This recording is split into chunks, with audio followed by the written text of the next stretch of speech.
প্রাতরাশ শব্দের সন্ধি বিচ্ছেদ কি?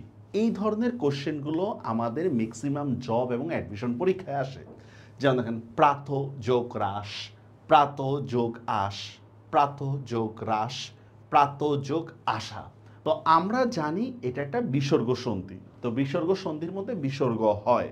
তো যেহেতু এখানে বিসর্গ নাই তার মানে এটা বাদ। বাকি তিনটা নিয়ে হচ্ছে আমাদের কনফিউশন আছে। এখন দেখেন এটা কি প্রাত যোগ আশ নাকি প্রাত যোগ হ্রাস, এইটা নিয়ে আমাদের কনফিউশনটা বেশি।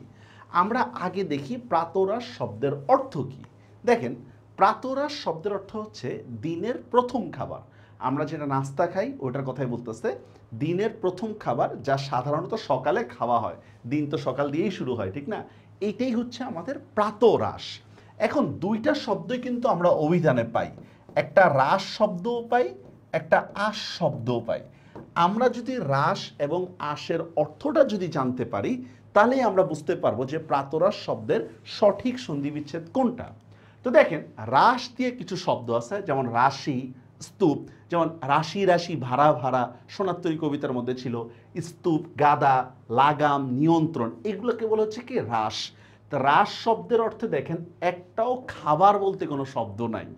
রাস শব্দের অর্থের মধ্যে খাবার দিয়ে কোনো অর্থ নাই। আর আশ শব্দের অর্থ আহার, ভোজন, আশা। যেহেতু প্রাতরাশের মধ্যে আশা বোঝাচ্ছে না, তাহলে এই যে প্রাত যোগ আশা এটা হবে না, এইটাও আমাদের বাদ।